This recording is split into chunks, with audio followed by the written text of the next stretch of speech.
It was this hand that high-fived Queen Bee. Hi, I'm Leslie. I'm Erin.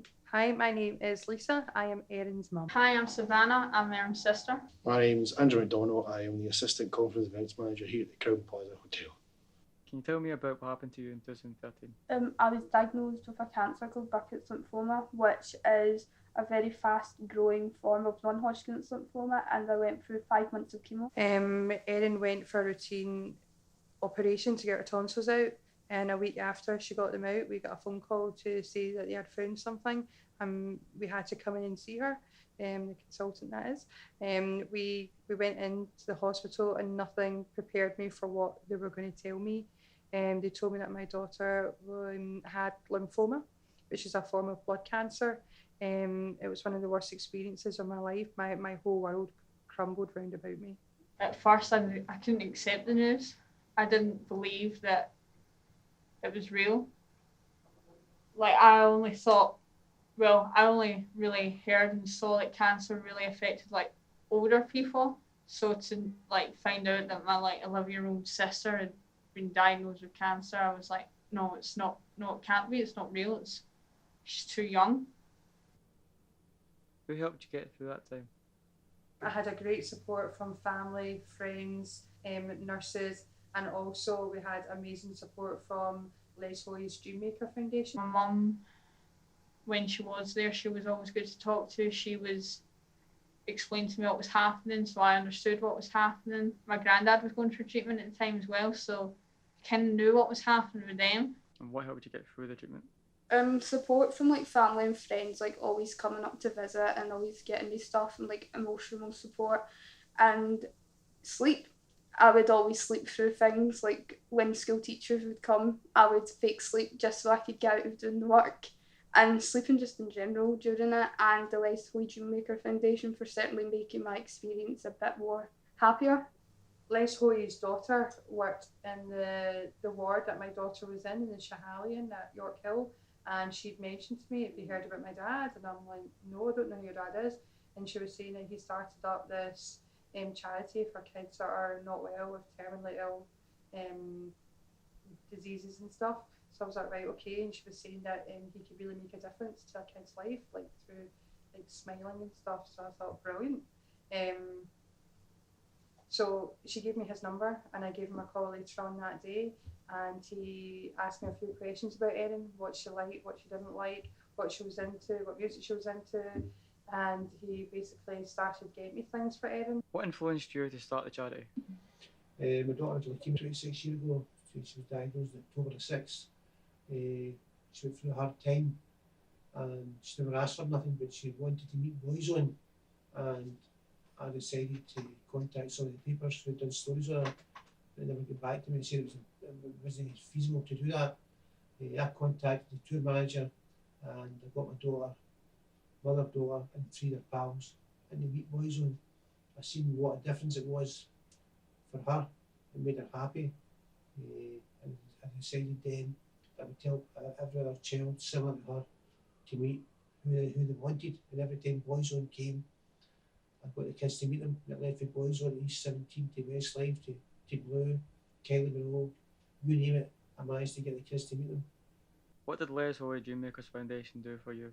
The charity for us was amazing. It helped us switch off from everything and go out as a family and forget about everything we're not in control of, which was including Erin's illness and Erin's treatment. Like, we kind of forgot what family was and forgot how to smile and laugh again, and Les took us out of that and showed us that you can still have good times even though there's some hard times going on, and showed us that there's still light in darkness, and that gave us what we needed. Basically, he just helped us. What the Hoey DreanMaker Foundation done for me was that they helped me cope with chemo a lot better by distracting me from the fact I was getting chemo, by making me do something that was enjoyable, that just wasn't within a hospital environment, so I didn't feel so isolated from everyone.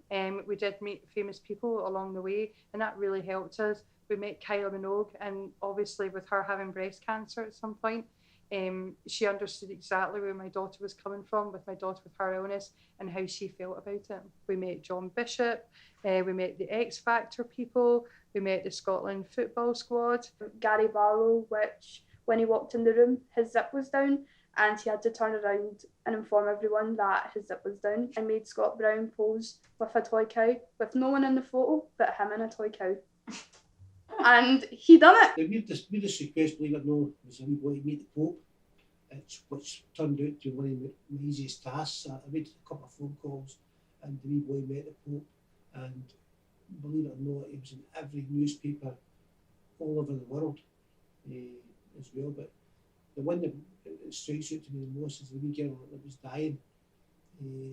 She wanted to meet Ed Sheeran, and she actually proposed to Ed Sheeran. Sadly, she died. God bless her, Katie. She died a few weeks later, and it was heartbreaking. But to see her so happy on the day means a lot to her foundation. I believe that Les Hoey DreanMaker's foundation annual ball is held at the Crown Plaza. I was wondering if you could tell me about the ball. Well, it's also just a charity event that they bring in every year now. It's been here for about 3 or 4 years. Remember when they first started, I believe it was 2016, if I'm not mistaken.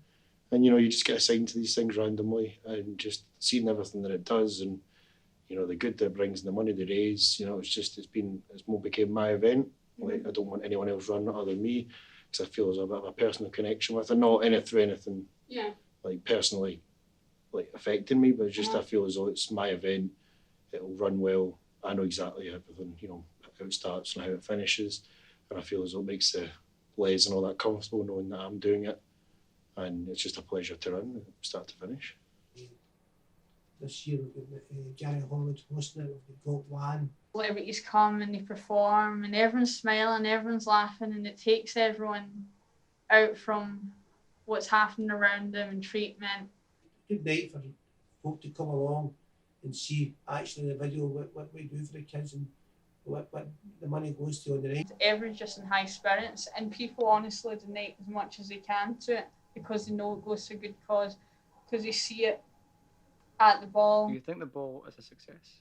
Undoubtedly, great success. I think over the course of the 3 years, they make 5 figures every single year pretty much that they've held it. You can see the good that they do, and they're not shy in documenting how well they do and what they've done for the previous year. If anyone wants to help out and contribute to the charity, can you tell me how they can help and make a difference? You can call 01698 651 789, or they can go into the Les Hoey MB DreamMaker Foundation Facebook page, or they can check the website as well. Right now, me and Erin are in a really good place.